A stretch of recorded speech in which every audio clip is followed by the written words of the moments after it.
Vamos a iniciar nuestra discusión del día de hoy. Estos temas cada vez se vuelven más complejos.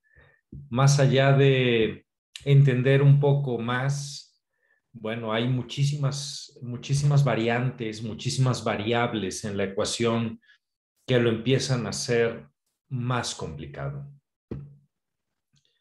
El día de hoy, pues vamos a tocar el tema de variantes. A todos nos toca estar en la línea de fuego y pues prescribir esquemas de tratamiento, desde antivirales como Remdesivir eh, hasta la opción de vacunas para muchos pacientes que idealmente todos deberían de estar vacunados. Pero llega el momento en que nos preguntamos, ¿y las variantes? ¿Cómo impactan las variantes en la línea de tratamiento? ¿Cómo impactan esas variantes en nuestros esquemas? ¿Tenemos que modificar esquemas de tratamiento debido a esto? ¿Qué esquemas son impactados por variantes y cuáles no?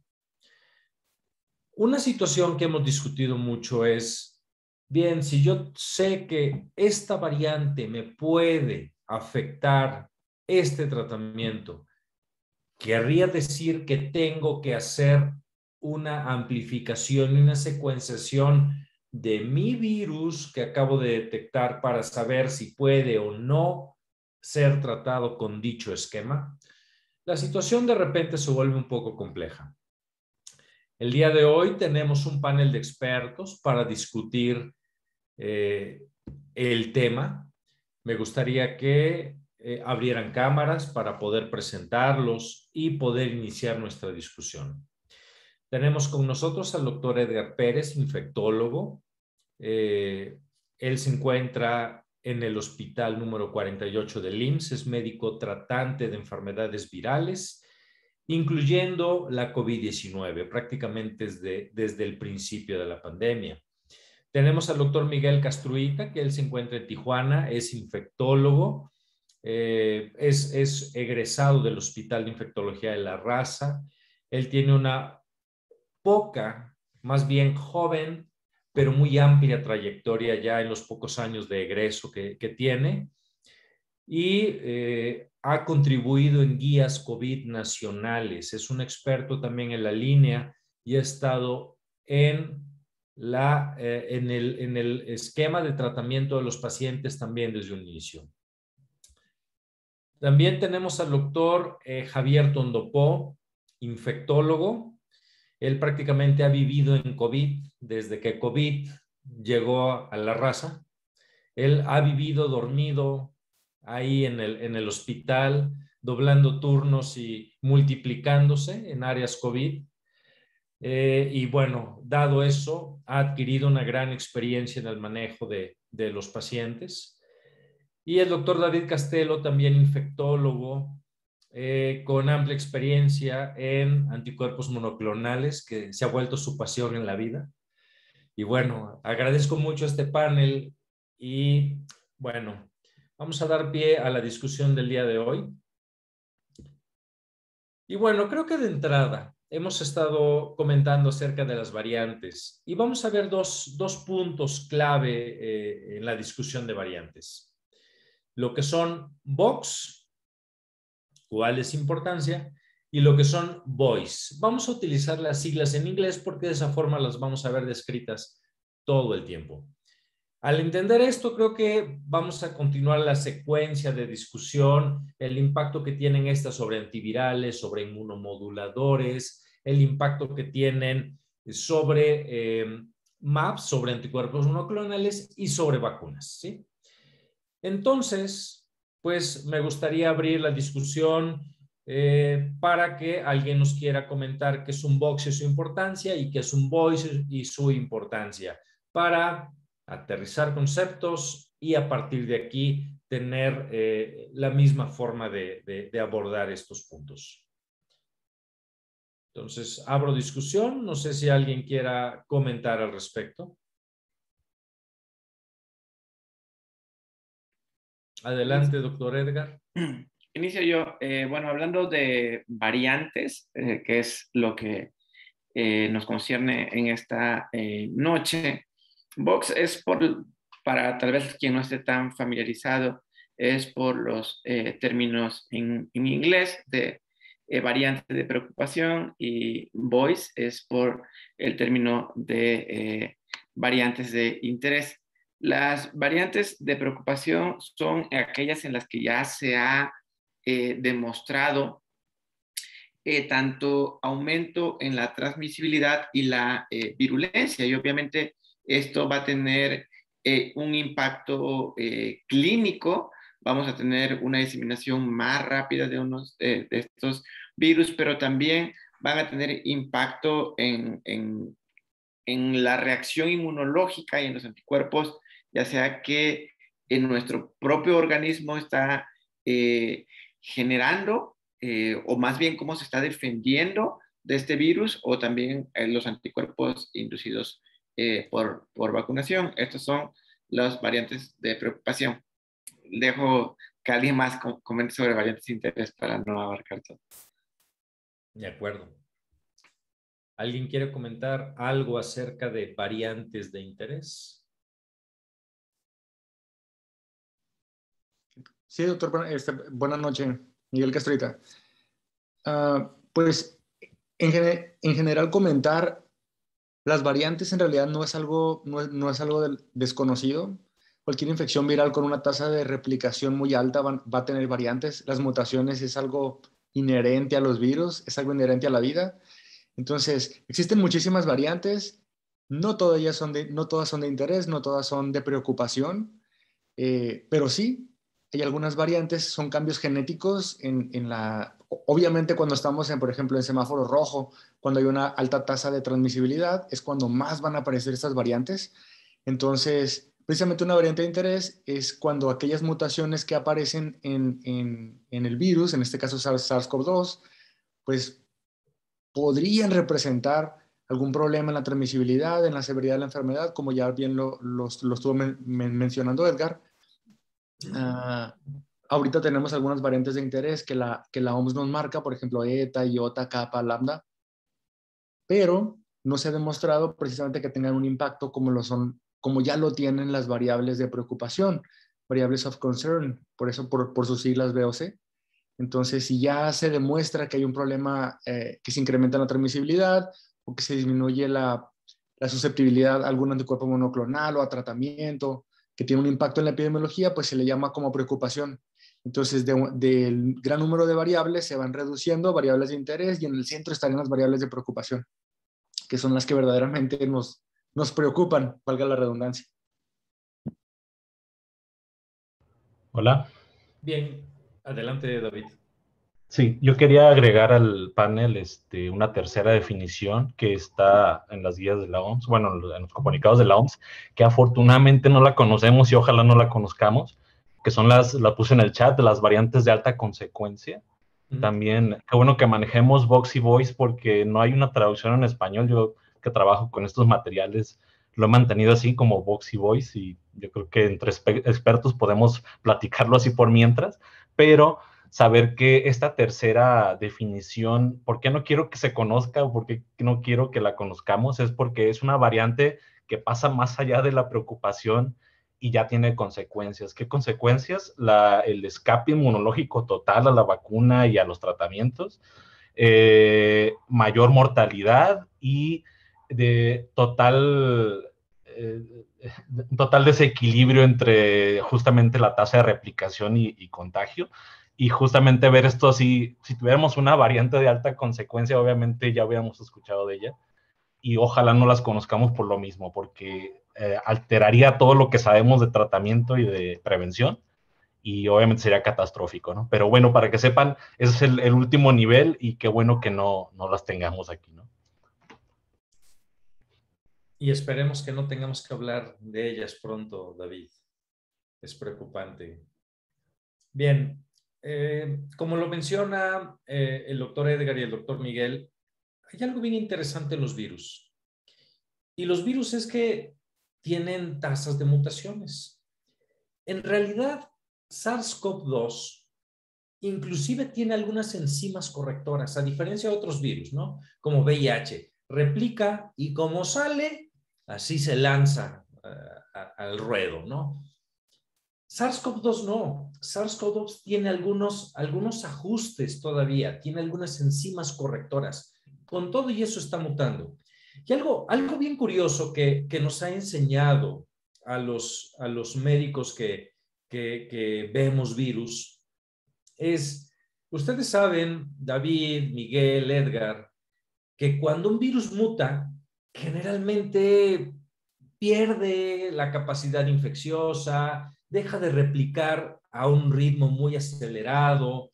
O sea, el virus está hecho para replicar. Es un pequeño material genético dentro de proteínas que están hechos para replicarse. Y eso nada más hace.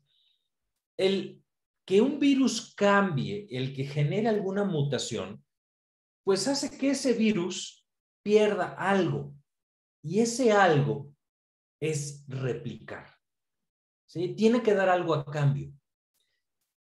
Algo curioso que ha sucedido con SARS-CoV-2 es que cuando ha mutado, se ha vuelto más contagioso y sus tasas de replicación se han vuelto más altas. Parece que este virus al surge como un virus defectuoso que se está perfeccionando a través del tiempo. Entonces, esa variante de alta consecuencia que mencionaba David, esperemos que no sea ese virus en su creación perfecta que termine de desarrollar, porque era un virus muy, muy imperfecto, era un virus con una capacidad de contagiosidad baja, que replicaba lento, que tenía cargas virales bajas, hablando de un R0 del SARS-CoV-2 original de 2.5, ya estamos hablando de R0 de 6 a 8, tasas de contagiosidad más altas, y el virus está adaptando y el virus está comenzando a ser más hábil para infectar. Su spike se está modificando para volverse con más afinidad, para replicar más alto, dar cargas virales más altas y entrar más rápido a la célula. Y entonces, eso terminan siendo estas variantes. Terminan siendo variantes más hábiles para meterse a las células, dar cargas virales más altas. Y son variantes de preocupación porque están disminuyendo la actividad de los tratamientos y de las vacunas, y más allá de nuestro propio sistema inmunológico. Ya nos dio COVID, sí, ya nos dio COVID, y ahora te puede dar una variante y te puede volver a infectar porque elude tu sistema inmunológico en tiempo que antes de decir, no, pues ya te infectaste, ya no te va a volver a dar COVID, ya no te va a volver a infectar este virus. Y eso es lo primero que vivimos. Recuerdan que la primera reinfección, no, pues obviamente no se reinfecta. O sea, ya tuvimos COVID, ya no nos va a volver a dar. Y de repente, pum, sale en Holanda el primer caso de reinfección y yo, ¿y ahora qué? Y lo que terminó siendo como una anécdota, de repente reinfecciones en todos lados, y tenemos médicos reinfectados, tenemos médicos con vacunas reinfectados, tenemos médicos que ya les dio COVID y con vacunas reinfectados. ¿Por qué? Variantes que están eludiendo nuestro sistema inmunológico. Y las variantes de importancia, como bien lo mencionó Miguel, están eludiendo en forma parcial el sistema inmunológico, se están volviendo en parte un poco más contagiosas, pero tal vez no es tan preocupante como las VOX. ¿Sí?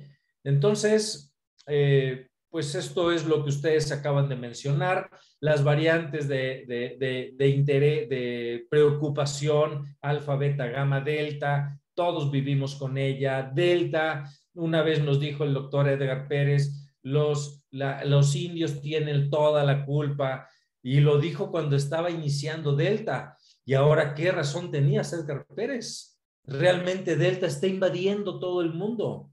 Y no se diga el Delta Plus, que ya se menciona por ahí. Entonces, hace 3 o 4 meses que Edgar Pérez lo mencionó, dije, Edgar es un visionario, porque dijo, esto va a terminar con nosotros. ¿Y cómo fue? Delta se expandió y ahorita Delta es el más contagioso, cargas virales más altas, elude sistema inmunológico, elude MAPS, algunos MAPS, y entonces es preocupante, es una variable, una variante de preocupación. Boys, bueno, sí hay que estar al pendiente. Y solamente hay una que me gustaría comentar que la OMS lo considera como una variante de interés y los CDC lo generan como una variante de preocupación. Alguna vez hablamos de ella y es Epsilon. Epsilon es una variante que la OMS dice es una variable de interés, no de preocupación, y los CDC dicen no, es una variante de preocupación porque está eludiendo el sistema inmunológico, está eludiendo MAPS, es decir, anticuerpos monoclonales, y nos está comenzando a preocupar por su alta tasa de replicación. Se incrementó del 0 al 50% desde el primer caso que se conoció en junio del 2020 a septiembre del 2020 y exhibe una tasa de transmisión inclusive mayor del 20%. Entonces creo que por eso Epsilon está como en el umbral entre ser considerada una variable de preocupación y una variable de interés.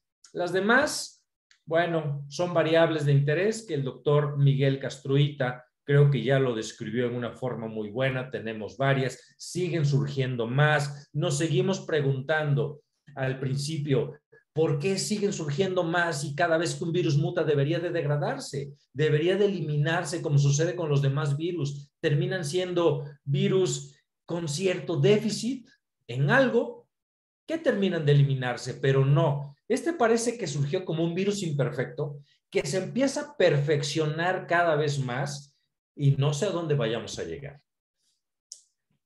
Creo que esto lo discutimos de forma breve, pero más o menos es lo que los conceptos que queremos que se lleven. Y ahora vamos a ver por qué son variantes de preocupación. ¿Sí? Sobre todo nos vamos a enfocar un poco más en ellas. Y vamos a iniciar por 4 puntos. Vamos a hablar cómo impactan los antivirales, si tengo que preocuparme por no usar ya antivirales o tengo que secuenciar el virus para tomar decisiones. ¿Qué hay de los inmunomoduladores? ¿Qué hay de los MAPS? ¿Y qué hay de las vacunas? Vamos a comentar esos 4 puntos más brevemente, igual que ahorita comentamos Vox y Voice. Entonces, ¿cuál sería el impacto de las variantes, sobre todo las variantes de preocupación, sobre REMDE, que es lo que más usamos, Molnupiravir, que lo tenemos en el país en estudio, o GS 441524, que es esta prodroga de Remdesivir que busca darse en forma oral, que genera el metabolito igual que Remde y busca hacer algo oral para hacer algo anticipado en casa. ¿Sí? Como una posibilidad, ya se está ensayando, se tienen datos interesantes, pero bueno, el punto es, ¿nos tenemos que preocupar por usar antivirales con Vox? ¿Alguien quiere hacer algún comentario? ¿Quién quiere iniciar? Hola, doctor. Adelante, Javier. Bueno, yo creo que con Vox nos tenemos, bueno, ni siquiera con Vox, con COVID nos tenemos que preocupar por tener un antiviral. Desafortunadamente no tenemos un tratamiento efectivo y en cuanto tengamos un antiviral que sea un antiviral oral, un antiviral que esté disponible, vamos a tal vez empezar a resolver esto. Por el momento solamente nos quedan las vacunas, que es pues lo que más certeza nos da de una posible protección.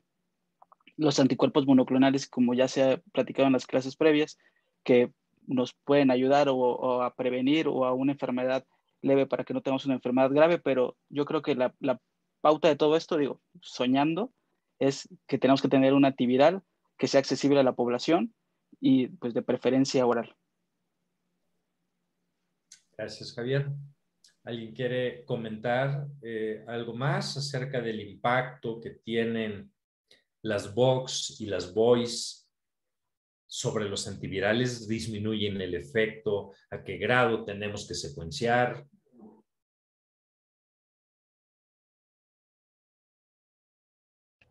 Bueno, Bueno, aquí como ando en estos temas también de tratamiento, puedo comentar que por lo menos no ha habido alertas. Digo, de hecho, de todos los temas que tenemos la agenda de estas sesiones, yo creo que es el que más vamos a tener que actualizar en una futura versión, porque justamente apenas estamos conociendo las efectividades clínicas de estos tratamientos, a diferencia de antibióticos y otros clasificaciones terapéuticas, pues no se han abusado porque no los tenemos tan disponibles. Entonces, de cierta forma, no esperamos. Y aunque ya sabemos cosas también de VIH, donde sí, con el tiempo y con el uso, vamos a ver algunas mutaciones que pueden conferir resistencia o menos efectividad. Al momento, creo que no hay. De hecho, estoy buscando bastantes datos sobre Remdesivir y no había, o no sé si alguien más tenga otro dato, que hubiera algo de preocupación de que la variante Delta fuera menos efectivo, tal. Parece que hasta ahorita las variantes circulantes de preocupación e interés lo que andan haciendo es evadir la respuesta inmune natural y la vacuna. En eso se está preocupando el virus. Yo creo que estos temas son como para 2 años más adelante, donde todavía vamos a tener este problema y vamos a ver, mira, la variante, bueno, la MU es la que está de moda ahorita, ¿qué otra letra hay? Teta, escapa Remdesivir y otros tratamientos. Entonces, eso en el momento, afortunadamente, no es de preocuparse ahorita, creo yo. Y de todos los tratamientos de molnupiravir, pues apenas lo vimos en fase 3, todavía falta que se publiquen los resultados. Como dijo muy bien Javier, sí queremos, de hecho lo escuché en otra plática, en estas sesiones, pero justamente queremos un Tamiflu para COVID, ¿no?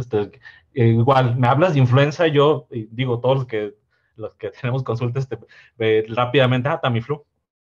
O sea, bueno, di el nombre comercial, pero justamente el tener un tratamiento oral antiviral para algo agudo respiratorio es muy cómodo para todos y yo creo que es lo que quisiéramos ver, ¿no? Y afortunadamente hay 3, 4 propuestas y vamos a ver cuál termina estando aquí en México, pero eso va a estar yo creo que hasta el otro año, así que por lo menos vamos a seguir fildeando todo esto con vacunas y tal vez los MAPS, que cada sesión digo que ya vienen, pero todavía no los veo cerca, pero bueno, ahí estamos, ¿no?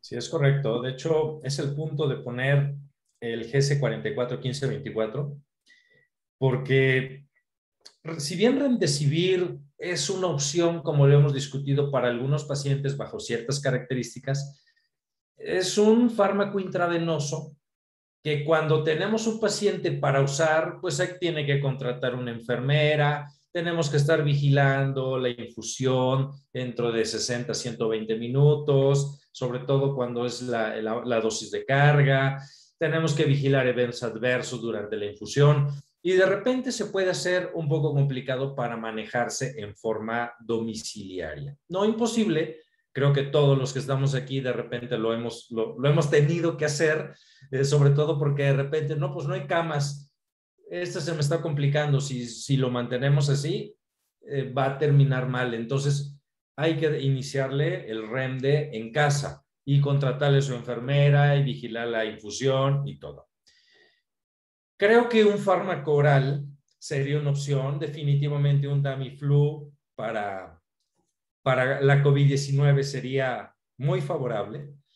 Molnu, por eso creo que tiene algunas expectativas interesantes. Y el otro, que es la prodroga de REMDE que viene oral, también considero que puede ser una opción. Obviamente, cuando vemos con nombres así, ni siquiera una propuesta de nombre, creo que la cosa viene lejos, ¿no? Ya no lo estamos imaginando por lo menos a 2 años, como dice David. Pero bueno, creo que es una propuesta interesante. Eso es algo que ya hemos manejado y recientemente Edgar presentó una actualización muy interesante donde fase viral, fase inflamatoria. Y en la fase viral, bueno, Remdesivir, recuerden que tiene que haber sobre todo requerimientos de oxígeno como para que Remdesivir se considere. Los antivirales, pues bueno, es fase de ascenso. Yo creo que los antivirales, como lo hemos discutido en algunas ocasiones, en los primeros 7 días es cuando nos pueden brindar una opción. Más allá, inclusive hasta 10, tal vez, bajo algunas circunstancias, pero creo que todos estamos de acuerdo que en la fase de ascenso de replicación viral, durante los primeros 7 días, es cuando más nos puede funcionar un antiviral. Hablamos de Asian y Health Verity Analysis, donde no hay mala respuesta. Hablamos del análisis Premier, donde también les va bien con Remdesivir. Hablamos del análisis Simple, donde inclusive hay pacientes en ECMO con ventilación mecánica, pero el punto crucial aquí es que se tomen etapas tempranas. También comentábamos que teniendo nuevas variantes, teniendo estas variantes, estas VOX que pueden generar daño pulmonar más rápido, pues es probable que nos lleven a nuestro paciente a ventilación mecánica o a ECMO en los primeros 7 días, cosa que antes no lo veíamos con tanta frecuencia. Ahora ya en 3, 4 días el paciente ya lo tenemos con requerimientos de oxígeno a altos flujos e inclusive posibilidad de intubación. Entonces, bien, ¿cuál sería el impacto de estas nuevas variantes? Hay poca información. Este estudio ya lo habíamos mencionado, donde se analizan Remdesivir con las nuevas variantes y se observa que el sitio de acción de Remdesivir, generalmente que es la NSP2 de la polimerasa, se encuentra conservado. Se encuentra conservado y que realmente la variante como estamos viviendo en la actualidad tiene el problema en el spike. ¿Sí? El spike es lo que genera la mutación y las nuevas variantes. Pero la polimerasa no, como decía David, el virus está preocupando más por mejorar su capacidad infecciosa y que la polimerasa, que es la que replica y que lo ayuda a replicar, pues a lo mejor no tenga tanto problema con eso, pero está modificando el spike. Y recuerden, en contra del spike están los anticuerpos monoclonales, están las vacunas y sobre todo también la respuesta inmunológica del hospedero. En SP12, perdón, afortunadamente en la mayoría de variantes no ha tenido cambios.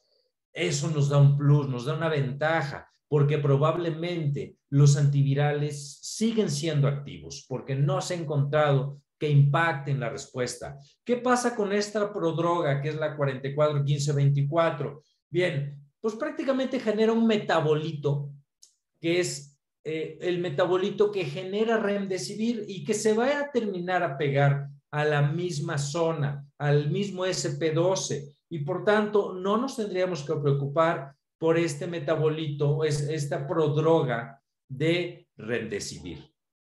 Las dosis de 10 miligramos por kilo 2 veces al día reducen la carga viral. La ventaja es que es oral. Entonces creo que puede tener cosas interesantes y, como lo hemos mencionado, probablemente asociado a MAPS en etapas tempranas podemos lograr cosas diferentes, ¿sí? Entonces, cuando se ha llegado a evaluar el impacto de estas variantes sobre Remdesivir, y aquí yo lo pongo entre paréntesis, sobre 15 a 24. ¿Por qué? Porque al final de cuentas genera el mismo metabolito que Remdesivir. Actúa sobre NSP12 y evita la réplica del virus. Y parece que no tenemos problema con Remdesivir. ¿Qué hay de Molnu? Bueno, pues muchos de nosotros nacimos manejando ribavirina, nacimos como infectólogos manejando ribavirina. Sabemos que Molnupiravir no tanto actúa como antiviral, sino como recordábamos de la ribavirina, que al final de cuentas genera alteraciones sobre el material genético del virus, igual que la ribavirina, efectos mutagénicos. Eso de repente puede ser un poco complicado, porque ya saben que ribavirina no es un antiviral tan efectivo, ¿sí? Tendría que asociarse a otras cosas. Entonces, es lo mismo que de repente me da la impresión Molnupiravir, ¿no? Tenemos que ver más información, pero al no ser un antiviral directo, sino generar efectos mutagénicos, podría tener un hándicap en contra. Los estudios nos van a dar la respuesta, los estudios que vienen. Pero, ¿qué pasa con Molnupiravir? Bueno, este estudio fue recientemente publicado en Journal Infectious Diseases, donde evalúan el efecto de las VOX sobre Molnupiravir. ¿Y qué es lo que encuentran? Prácticamente que no se altera. ¿Por qué? Pues porque actúa directamente generando efecto mutagénico sobre el material genético. No actúa inhibiendo el spike, que es donde estamos teniendo toda esta cantidad de mutaciones. Aquí podemos ver en el estudio que cuando se maneja molnupiravir, prácticamente el efecto no cambia, tanto en el material genético del pulmón como en los virus infecciosos a nivel pulmonar, la carga viral. Entonces, creo que no vamos a tener cambios. A final de cuentas, las proteínas del SARS-CoV-2 tienen como blanco antivirales, se mantienen conservadas y son poco probable que afecten las mutaciones que se originan en las VOX. Entonces, creo que si bien no nos tenemos que preocupar, tenemos que tener más información de molnupiravir para ver cuál va a ser su efecto real sobre la respuesta al tratamiento de SARS-CoV-2. No, ya no me preocupan aquí las VOX. Me preocupa el efecto que puedan tener directo sobre SARS-CoV-2. Bien, siguiente punto. Nos quedan 3 por discutir. Y ahora yo les pregunto, ¿qué hay de los inmunomoduladores? ¿Me tengo que preocupar o por cuáles?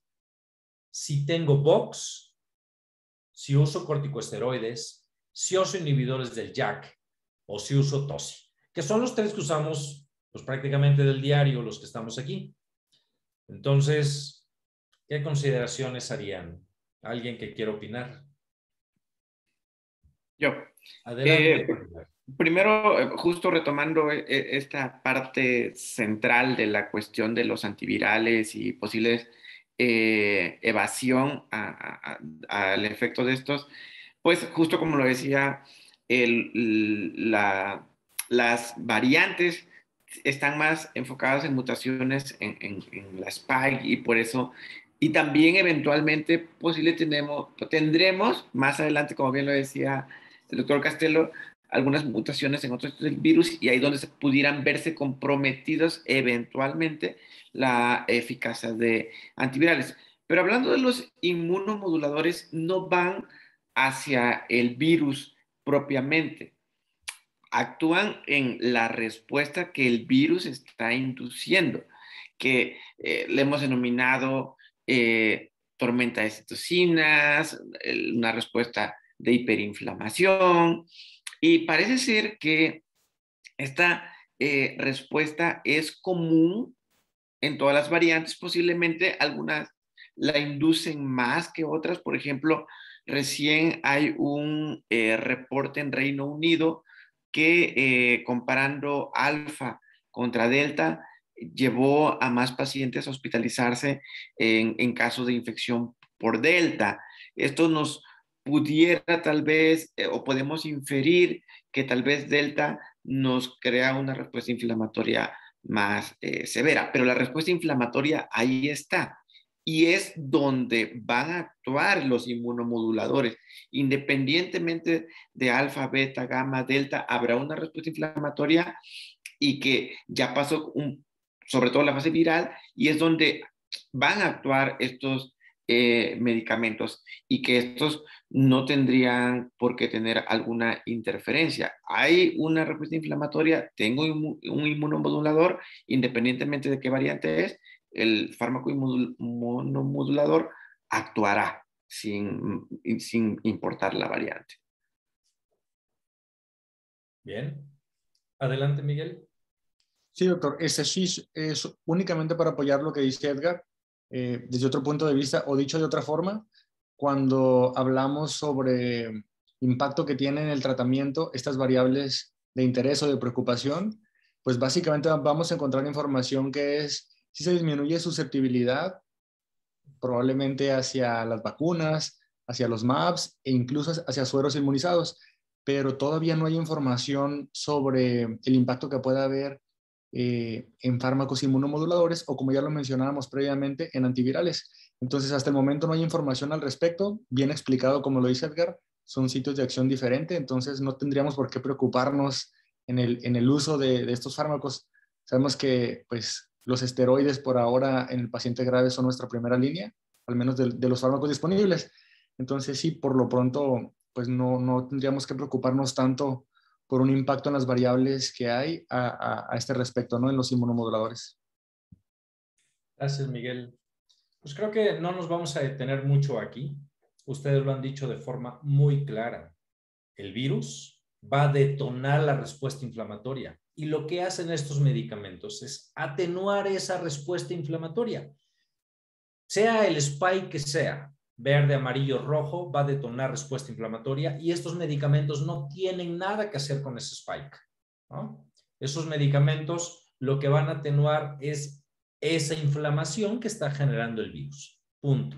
Entonces, creo que no nos vamos a detener aquí. Nos queda claro que el virus, al detonar esta respuesta inflamatoria, nosotros incidimos ahí abajo, no directamente bloqueando el virus de alguna forma, donde inclusive podríamos pensar que los antivirales, ¿cuál es el papel? Pues no, tampoco, ¿no? Porque los antivirales no actúan sobre el spike, donde están habiendo esas box, sino actúan a nivel de polimerasa o modificación de material genético. Sabemos muy bien que dexametasona es de utilidad, sobre todo en pacientes que ya requieren oxígeno, no antes. Inhibidores del JAK son de utilidad, los estamos ocupando, inclusive como tofacitinib asociado a Dexa, debido a que Stop COVID demostró disminución en la mortalidad. Coparrier con baricitinib igual puede ser de utilidad, pero a mí me gusta mucho tofa, ¿no? En lo particular es lo que uso prácticamente combinado con Dexa, porque muestra disminución de mortalidad contra placebo. Y algo bien interesante, pues aquí tenemos el análisis de subgrupos y con glucocorticoides, cuando se asocia a Dexa, es cuando tenemos ese impacto, no usar tofa solo. En tal caso, Bari, tenemos más información si Dexa está contraindicado. Y algo bien interesante, un análisis del New England, donde los inhibidores del JAK mejoran la ventana terapéutica, porque desde la escala ordinal prácticamente 4, es decir, donde todavía el paciente no requiere oxígeno, podemos iniciar el tratamiento con inhibidores del JAK. Y ya una vez en el 5, cuando el paciente requiere oxígeno, es cuando intervenimos con Dexa o con Tosi, que son inmunomoduladores de mucha utilidad. Tosi, bajo ciertas circunstancias, sobre todo en algunos pacientes con altos flujos con ventilación o ECMO, es donde ha demostrado utilidad, sobre todo asociado a dexametasona, datos que también nos dio Recorey. A final de cuentas y en conclusiones, es la tormenta de citocinas, la respuesta inmunológica, como ustedes le quieran llamar, en la hiperinflamación. No tiene nada que ver con que las variantes se puedan modificar porque no actúa sobre el virus, sino actúa atenuando la respuesta inmunológica. Entonces creo que aquí todos los panelistas de acuerdo a que no nos incomoda el uso de inmunomoduladores con Vox. Vamos a entrar ya a puntos más finos, digamos, de la sesión, porque entonces, si hablamos de que los anticuerpos monoclonales se van a pegar al spike y la van a bloquear, y la spike está mutada en los Vox, entonces, ¿ahora qué pasa? ¿Cuál es el impacto de las variantes? Tal vez ya no solo de Vox, aquí también tendremos que incluir Voice, sobre anticuerpos monoclonales. ¿Cuál sería su comentario? Ya sabemos quién contestará eso. Sí, David, yo veo que te retuerces para contestar, entonces te vamos a dejar Quería dar espacio, pero gracias por el foro. Y bueno, digo, a eso me dedico, ¿no? A leer estos temas todo el día y pues bueno, lo que podamos compartir. En el chat puse un link justamente a la base de datos de Stanford, creo que es la más actualizada y completa. Ahí pueden ver la Epsilon, pueden ver la que les dé la gana, y pueden ver todos los maps en estudio, incluyendo los que todavía no están aprobados. No sé si en una diapositiva más adelante hay una gráfica que está basada en esa, alguna vez se la pasé para una plática, pero justamente saber que esto se está siguiendo y se puede seguir muy bien porque las mutaciones de Spike son predecibles en cierta forma. Si ciertas sustituciones se hacen y tenemos ahí ciertas letras raras y números raros para verlo, tú puedes predecir que un anticuerpo monoclonal no se va a fijar en el punto donde debe fijarse y por lo tanto no va a neutralizar. Y esta neutralización es gradual. De hecho, se usa por cuántas veces neutralizas. Entonces, puede ser menos de 3 veces, más de 3 veces. Entonces, la neutralización obviamente la queremos completa, pero a veces va a ser parcial, que es lo que pasa con algunos maps, y puede ser completa como trágicamente ya vimos. Y esto ocurre incluso, lo dije en otra sesión, no es como con antibióticos, ¿no? Me gusta mucho linkear los dos temas, porque en antibióticos entre más lo uses y entre más mal lo uses, más resistencia vas a generar, y aquí no, el virus simplemente decide de pronto cambiar su spike y eso te bloquea tratamientos que ni siquiera hemos usado en México y justamente pues es lo trágico, ¿no? Que para los que estamos, bueno, los que están haciendo investigación y están dando el seguimiento, de pronto ver que su molécula A era muy buena con la variante original y de pronto es totalmente bloqueada por delta, por beta, por gamma, y pues de cierta forma te desalienta. Pero eso también justifica, porque de pronto veo la pregunta, oye, ¿por qué hay otras 12 vacunas en desarrollo todavía que no tenemos suficientes con las que tenemos ahorita? Igual hay otros 15 maps en estudio. Es justamente un future proofing, o sea, de que en algún momento van a fallar los que tenemos ahorita, o pueden fallar, está el riesgo, y vamos a... Entonces, contestando la pregunta, todas estas opciones pueden tener una variante, eso es algo que en medicina sabemos puede pasar siempre. Va a haber variantes menos susceptibles a casirivimab, indebimab, bamlanivimab, tezepelumab y isotrovimab incluso, que es el que menos resistencias tiene ahorita. Y justamente por eso algunas investigaciones abogan por combinación de maps. De hecho, estos dos primeros que ven ustedes aquí, casirivimab y bamlanivimab, prácticamente están bloqueados desde la variante Delta, Gamma, y ni se diga la Delta. Si ven la base de datos de Stanford, van a ver cómo está como en azul fuerte. Y es justamente porque estos, si tú los das solos, hay muy poca probabilidad de que lo neutralices y por lo tanto hay muy poca beneficio clínico, ¿no? Entonces, ¿qué se hace? Afortunadamente, estos laboratorios también estaban, como todos los laboratorios, se están estudiando 3 o 4 maps al mismo tiempo y tú puedes, obviamente, es más fácil como conjuntarlos en estudio. Y luego ves que, por ejemplo, Indebimab es bastante efectivo. Creo que nada más la variante escocesa es la única que más o menos le da batalla, pero le pega a Delta, que es lo importante ahorita. Bamlanivimab tuvo un problema con que justamente etesevimab también fue afectada por Delta. Entonces, ustedes pueden ver que hay cambios en la guía, ¿no? Donde vemos que estas 3 opciones que tenemos, bueno, quitando bamlanivimab solo, esas 3 opciones son las que están en la guía actualmente de NIH, que es la de Estados Unidos. Y es la que se usa ahorita en los centros de infusión de MAPS, que de hecho también ya hay programas de visita a casa y hay centros de infusión que se instalan afuera del hospital donde el paciente con prueba positiva va y se los pone. Entonces, ahí puse otro comentario en el chat donde justamente, sí, como comentaba el doctor Mata, ahorita es medio incómodo el tener que mandar a un paciente a infusión de 1 hora y vigilarlo otra hora, y eso quita tiempo y recursos cuando quisiéramos una opción oral, pero no se pueden dar anticuerpos monoclonales de manera oral, entonces tiene que ser intravenoso, pero se están estudiando también para que lo sepamos, el próximo año a lo mejor ya estamos hablando de esto, de intramuscular y subcutáneos. Entonces eso va a ser otro tema futurista, pero por lo pronto, ahorita queremos los intravenosos, por lo menos aquí en México, pero bueno, a lo que voy es justamente las variantes van a seguir cambiando.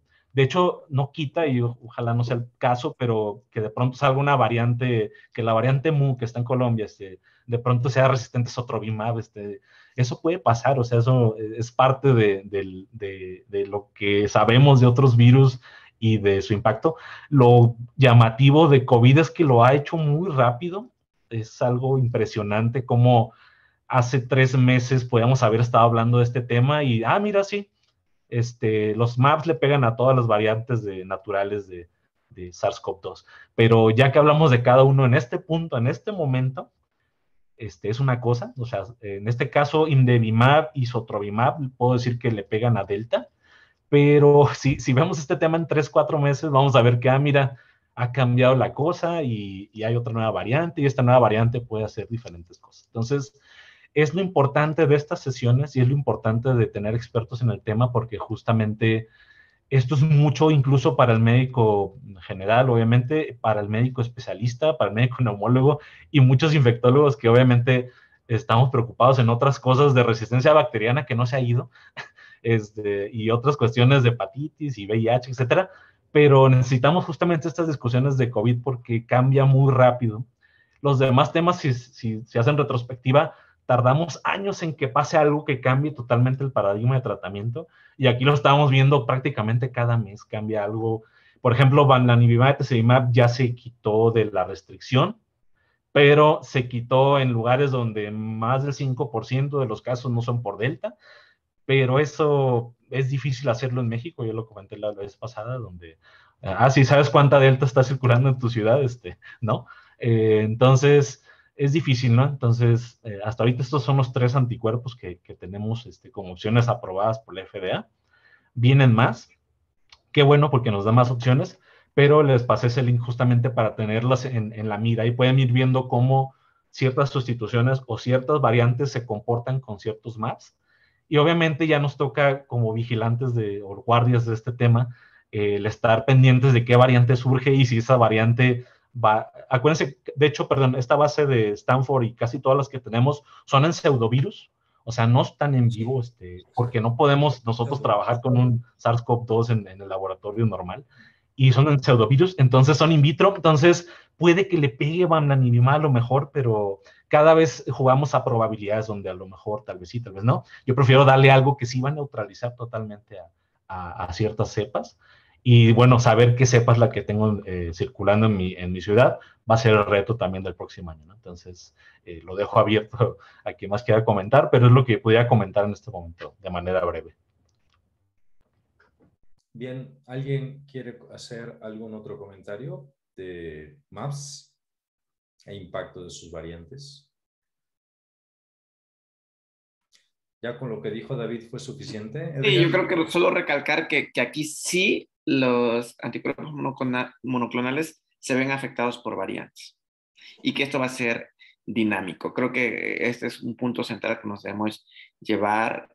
Por ejemplo, NIH dice Tezepelumab por circulación de Delta, mejor no, y solo Casirivimab, Indivimab, que es justo esta estrategia de combinar anticuerpos por si uno ya tiene resistencia, el otro posiblemente no, y Sotrovimab que está bien librado también, pero es un hecho que están afectados por las variantes o pueden ser afectados por variantes. Sí, creo que este tema es bien interesante. Yo sigo pensando lo que hemos vivido con otros virus. Un solo medicamento creo que no es suficiente. El virus termina mutando, busca cómo escapar. Pero si lo agarramos por 2 lados, con un fármaco robusto y con un complemento, como hemos hecho en VIH con un Dolu-3-TC, un Prescovix 3-TC, como hemos hecho con hepatitis C, con un Sofosbuvir, Velpatasvir o con un Glecaprevir, Pibrentasvir, a final de cuentas, agarrándolo por 2 lados, creo que es una opción favorable. Ahora, esos son virus crónicos. Y aquí hay que actuar de forma muy rápida o se detona cascada inflamatoria y ya no lo alcanzamos. Pero sigo considerando que bloquear el virus en forma temprana desde 2 sitios, abatir carga viral, como se ha demostrado en muchos estudios, evita progresión. Y utilizar un anticuerpo monoclonal o 2 anticuerpos monoclonales o un anticuerpo monoclonal más un antiviral en forma temprana, para mí me hace mucha razón con lo que vivimos los infectólogos con otros virus todos los días. Bien, entonces no me voy a detener tanto, creo que la explicación ya fue bastante buena. creo que también depende de en dónde se fije el anticuerpo monoclonal, en qué parte del spike. Y hay dos cosas que hemos discutido en reuniones previas. Una, entrarle por dos lados puede ser que tengamos mayor capacidad de neutralizar. Y número dos, que el anticuerpo monoclonal se fije a zonas que sean altamente, que se mantengan, no que sean capaces de mutar rápidamente. Si logramos esas dos cosas, creo que nuestros anticuerpos monoclonales pueden ser altamente efectivos. Por ejemplo, estudios del NIH. Esta tabla fue sacada inicialmente del NIH. Y si nosotros vemos, por ejemplo, casirivimab y indevimab, fíjense que se mantienen sin cambios.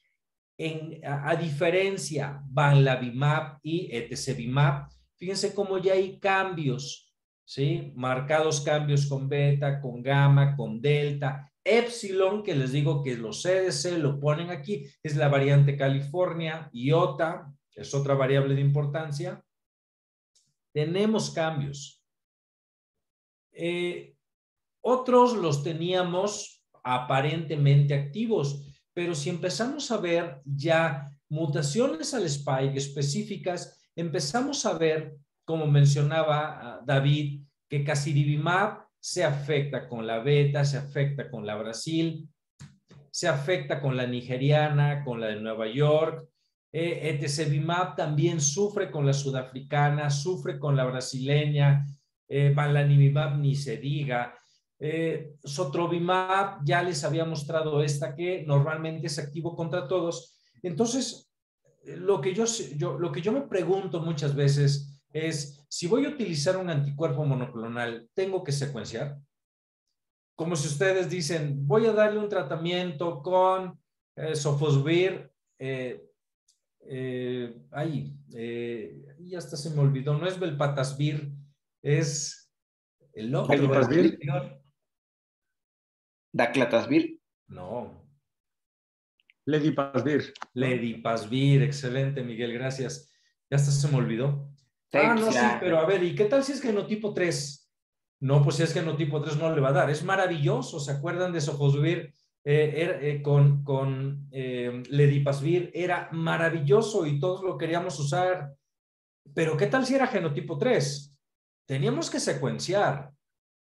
Y si era genotipo 1 o 4, le va a ir bien. Si era genotipo 2 o 3, no, pues no tanto. Y voy a gastar casi $1,000,000 para darle ese tratamiento para que no responda. Pero creo que aquí la cosa es diferente. Porque aquí lo voy a mandar a secuenciar y en qué tiempo voy a tener mi resultado. Y entonces, cuando tenga mi resultado, mi paciente ya está en su día 10, 12, ya fuera de tratamiento. Creo que esquemas panlinaje, como ahorita se está ya mencionando, o maps panlinaje, son necesarios. El decir, a ver, voy a utilizar sofosbuvir ledipasvir. ¿Por qué? Porque el 70% de los genotipos en México son 1. Voy a decir, voy a utilizar este anticuerpo monoclonal porque el 50 o el 70% de las variantes son alfa en mi ciudad. Ajá, y si caen el resto, yo sigo pensando que mientras no tengamos un panlinaje tenemos que secuenciar, porque mi paciente puede caer en margen de error. Y aquí no es como el paciente con hepatitis. Ya me falló. Bueno, pues luego lo busco un rescate. Aquí no respondió, ya me entró en fase inflamatoria y ya se me deterioró. O sea, tener que estar listo con otros esquemas por si no es la variante que yo esperaba. Creo que necesitamos esquemas panlinaje, no, eso me queda claro. Mientras no tengamos esquemas panlinaje, vamos a seguir sufriendo, ¿sí? A pesar de que puede ser contra la mayoría, sí, pero la mayoría es 70-80% de mi ciudad. Y ese 20-30%, si me falla ahí, mi paciente se me va a deteriorar y creo que no es una opción. Variantes Epsilon, por eso es que los CDC lo tienen como un BOC y no como un BOI, porque puede neutralizar una gran cantidad de anticuerpos monoclonales. En conclusión, creo que hay varias mutaciones que se encuentran como Box y Boise reducen o anulan incluso actividad neutralizante de los MAPS, incluyendo los que ya han sido probados y, como bien lo mencionaba David, incluso los que están en desarrollo, que venían con muchas expectativas. No, pues sabes que siempre no. Ya no va a funcionar contra estas variantes. ¿Sigo toda esa inversión de billones de dólares? O ya mejor digo, hasta aquí. O sea, no tiene caso continuar. Creo que es un juego muy peligroso este de la farma con estos MAPS. Y el monitoreo de la resistencia a MAPS para nuevas variantes va a ser la clave, ¿sí? Para definir si algunos MAPS en desarrollo deben continuarse o deben suspender su desarrollo, o si se requieren diferentes combinaciones, de acuerdo al estadio clínico para investigarse, de acuerdo a FDA. Entonces, bien, para cerrar la charla de esta noche, muchachos, impacto de las variantes sobre vacunas. ¿Qué hay de la vacuna Pfizer-BioNTech, AstraZeneca, Moderna, Sinovac? Y podemos mencionar muchas más, Sputnik. ¿Qué hay de ellas? De Johnson & Johnson. ¿Me impactan las Vox a mis vacunas? ¿Tengo que preocuparme? ¿Quién quiere comentar?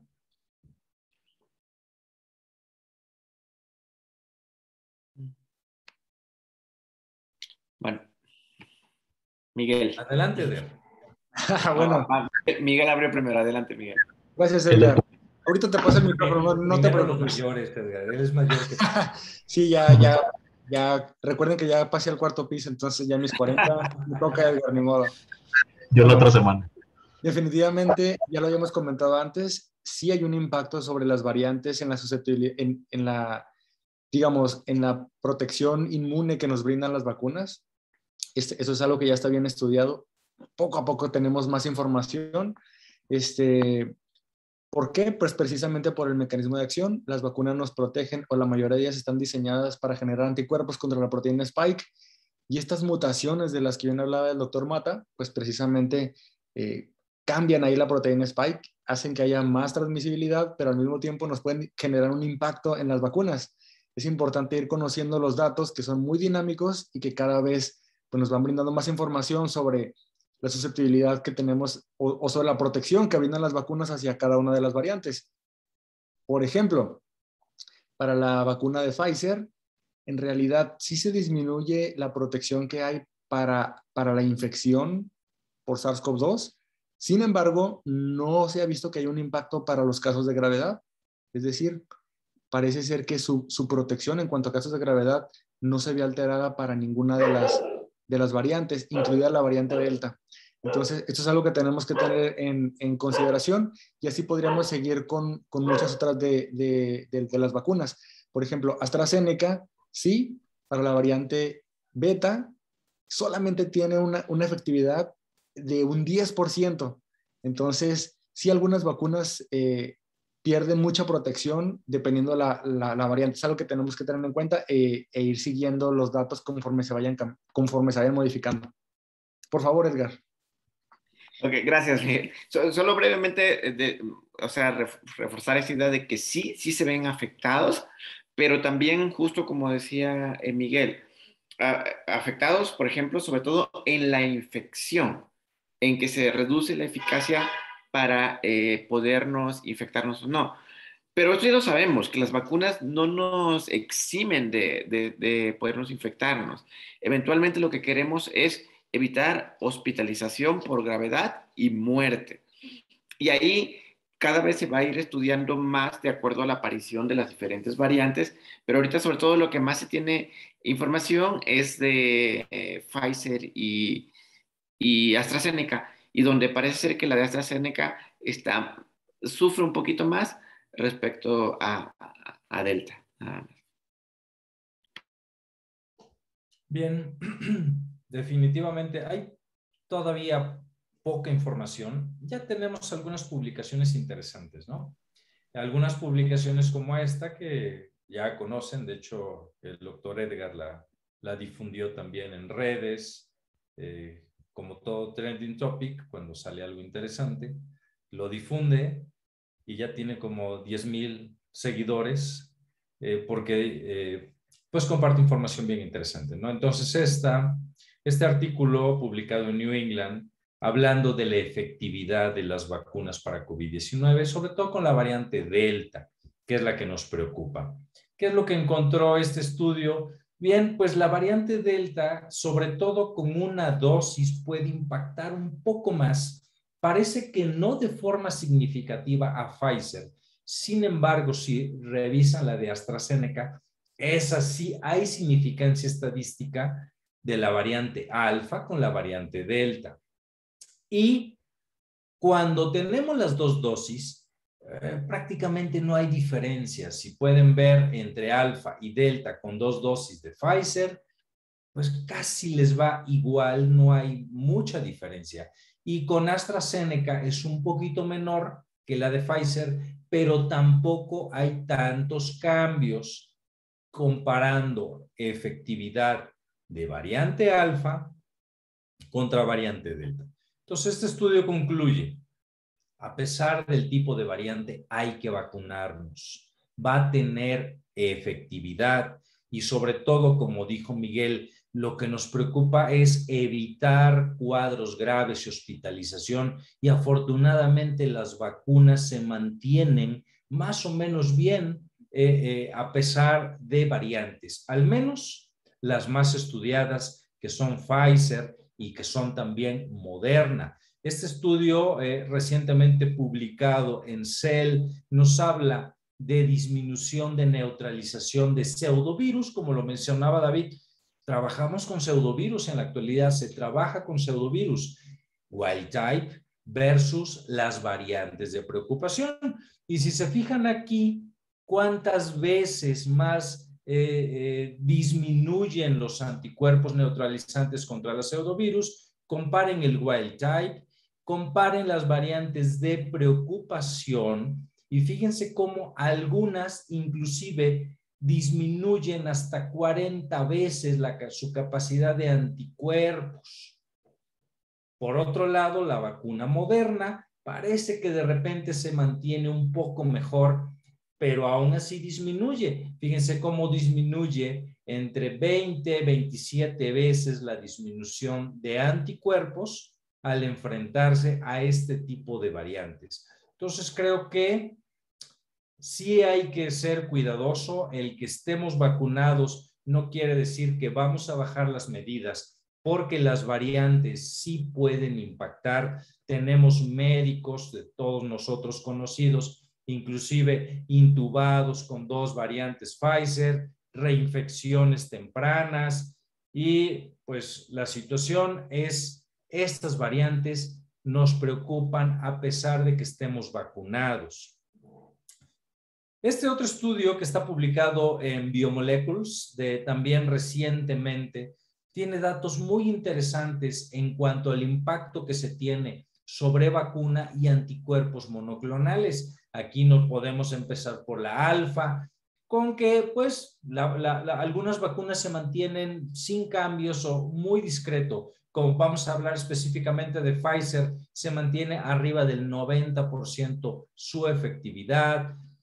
Aquí vemos la beta sí disminuye, algunas inclusive de BioNTech 20% menor, Novavax 60% menor su efectividad, Astra pues alrededor de 10% menos su efectividad. Aquí vemos Gamma y Delta, que también nos preocupa con BioNTech y con AstraZeneca, se mantiene muy parecido, 90% con Pfizer.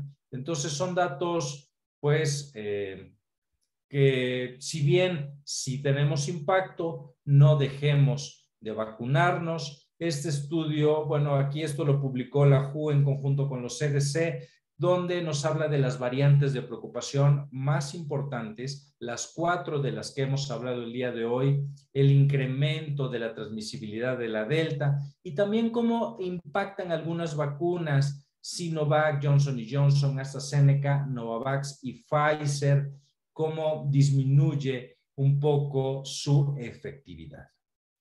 Y bien, en conclusión, ya vacunas, La eficacia contra la COVID-19 se ve reducida por las variantes de preocupación. En el caso de Pfizer y Astra, su eficacia se ve disminuida de manera mínima contra la variante Delta. Esto cuando se encuentra con las dos dosis. Sin embargo, la vacuna AstraZeneca se ve más afectada por esta variante en comparación con la vacuna Pfizer. Pues quiero agradecer al foro de discusión y me gustaría escuchar su conclusión de las variantes de preocupación y las variantes de importancia para cerrar la charla de esta noche. ¿Quién le gustaría iniciar? Okay. Yo. Hola. Perdón, doctor. Javier. Por edad va el doctor Edgar. Inicio solo del comentario y también respondiendo a unas preguntas que están en el chat y en la sección de preguntas y respuestas. Saber que estas variantes es parte natural de la evolución de los virus, como justo lo decía Miguel, es algo esperado en los virus y que lo vamos a seguir teniendo presente y que ya hemos visto que impactan anticuerpos, vacunas y pues necesitamos seguir investigando precisamente porque esto va a continuar.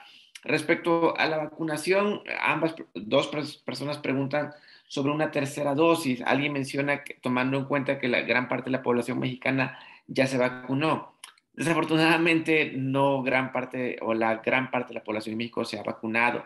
Cerca del 30% tiene un esquema completo y cerca del 45-46% ha recibido por lo menos una dosis.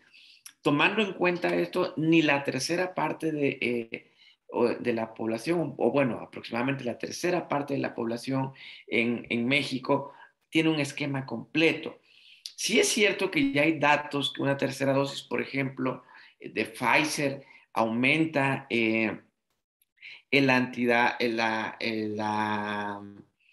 la cantidad de anticuerpos, pero ¿qué tanto tiene de mayor protección, por ejemplo, contra Delta o qué impacto clínico tiene esto? Todavía estamos por saber. Por ejemplo, CanSino, propiamente la farmacéutica, dijo que recomienda una dosis extra después de 6 meses, pero no tenemos publicado la fase 3 todavía, entonces hay estas cosas todavía no nos permiten hacer una conclusión muy fuerte. Y con fines de salud pública y de control de la pandemia, lo que necesitamos es mayor personas vacunadas que mayor número de personas con una tercera dosis. Desde un punto de vista individual, ¿cómo me protejo más yo? Pues sí, me pongo una tercera dosis, posiblemente tendré más beneficio. Pero con fines de control de la pandemia necesitamos a más gente vacunada. Adelante, Javier. Gracias, doctor. Bueno, pues de las variantes ya hablamos que desconocemos muchas cosas, estamos aprendiendo de ellas. Tal vez en 1 o 2 años tengamos más información, ojalá sea pronto y tengamos mejores tratamientos, pero sí me gustaría hacer mucho énfasis en que nosotros como médicos tenemos que reforzar la vacunación y promoverla. Si bien está esta duda de que si genera pues alguna disminución de la efectividad o no la vacunación, como ya mencionó el doctor Edgar hace rato, sí hay pues un poquito más de infecciones, pero no de enfermedad grave, que a fin de cuentas es lo que queremos reducir, la enfermedad grave y la muerte por COVID. Entonces tenemos que, para todos, recomendar la vacunación. Sí, AstraZeneca, pues hay un estudio por ahí con la cepa sudafricana y otros estudios más con la cepa Delta, donde pues no logra o es inferior tal vez a Pfizer, o hay más contagios, pero afortunadamente la parte que nos interesa, que es la parte de enfermedad grave, se mantiene. Entonces eso tenemos que recomendárselo a los pacientes y comentarlo porque hay mucha información y ellos, o sea, de por sí llegan con que no, porque la historia que querramos escuchar y aparte, pues si empiezan a escuchar que no son tan eficaces, tenemos que tener mucho cuidado nosotros como médicos y pues enseñarles a que sí hay una protección con la vacunación, la que sea. Gracias, doctor Javier. Doctor Miguel o doctor David, ¿les gustaría cerrar su comentario de hoy? Sí, doctor, gracias. Pues a forma de conclusión, lo que ya comenté previamente, las variantes de preocupación no tienen un impacto hasta el momento sobre terapias inmunomoduladoras o antivirales. Sí existe un impacto sobre la efectividad en las vacunas, hay que estar muy al pendiente de ellos. Definitivamente hay impacto también sobre los MABs y también sobre otro punto que no hemos tratado mucho, pero que es sobre los sueros de pacientes inmunizados. Entonces, ahí es donde tenemos que estar al pendiente. Me preguntan compañeros en el hospital cuándo se termina la pandemia. Preguntémosle a las variantes, preguntémosles precisamente. Me dicen, ¿viene otra variante? Existen muchísimas variantes. Ahora pusimos atenciones sobre las variantes de interés y sobre las variantes de preocupación, pero existen muchísimas variantes precisamente de las que se tiene que estar en constante vigilancia, ¿no? Entonces, esto es algo que no se termina y hay que mantenernos actualizados precisamente para estar pendiente de los nuevos datos. Muchas gracias, Miguel. David.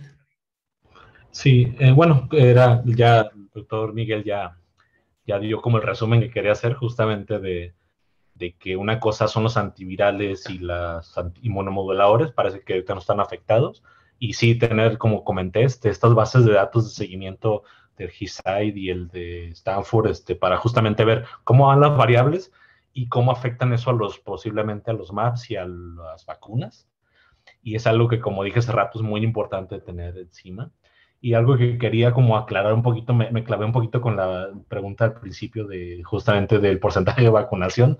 Ojo que no hay que confundir el porcentaje de vacunación adulto mayor vacunado, que es bastante alta, con todas las edades. Y algo que vamos a aprender ahorita con el ciclo escolar es que el proteger a los adultos mayores obviamente es muy importante porque obviamente bajas mortalidad y bajas hospitalización, pero tristemente vamos a ver casos más jóvenes, que es lo que estamos viendo ahorita, casos en pediatría, y estos niños a la vez pueden generar más casos. Entonces, tristemente, podría haberse acabado todo si nada más fuera un virus de adultos mayores, pero es un virus de todas las edades. Entonces, no se va a acabar, como comentó el profesor Miguel Castruita.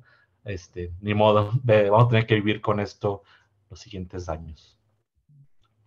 Muchas gracias. Creo que es una discusión bien interesante y esto da para quedarnos aquí un buen rato. Creo que vamos a tener después un poquito más de enfoque ya dependiendo de si son antivirales, si son MAPS, cómo funcionan, en qué regiones conservadas se pegan, cómo inhiben. Vamos a tener mucho más discusión y ya muy enfocada. Creo que esa es una forma general de más o menos tener la percepción de cómo están impactando las variantes de preocupación sobre nuestros tratamientos. Ya vimos que no sobre antivirales, aunque no tenemos un antiviral de tanta utilidad como lo han estado mencionando, si bien Rende puede ser activo en algunos casos, es intravenoso, nos da esa incomodidad, hay que hospitalizar al paciente preferentemente, si no a veces lo manejamos en casa, cuando no había camas, con enfermera, la situación se puede volver un poquito difícil. Inmunomoduladores no nos preocupamos, ¿no? MAPS, depende. ¿Cuál? Hay MAPS que son activos, son panlinaje, a qué le llamamos fármacos panlinaje en la actualidad, activos contra todas las variantes. No nos confiemos. Como lo mencionó todo el equipo, en cualquier momento podemos tener alguna mutación que nos impacte. MAPS como Sotrovimab, que aparentemente funciona contra todas las variantes. Pudiéramos tenerlo, hay que ser cuidadoso con su uso para no generar resistencias. Si empezamos a generar resistencias, bueno, pues ahí se nos acaba. Y finalmente, vacunas. Enfatizo mucho lo que dijo todo el equipo. Variantes pueden impactar, generalmente impactan poco, pero no por eso nos vamos a dejar de vacunar. Sigue siendo prioritario estar vacunados. Entonces, terminamos nuestra sesión del día de hoy. Está el link para que bajen su constancia de asistencia en el chat. La próxima semana, como miércoles, es Viva México. La reunión la tendremos el día martes, 20:30 horas, para que puedan ir a festejar el grito desde su casa, obviamente no en conglomeraciones. Y bueno, no tengan que estar en la reunión, pero la próxima semana, entonces lo vamos a mover al día martes, 20:30 horas, y continuamos la capacitación con la COVID-19. Muchas gracias y que tengan buena noche. Buenas noches.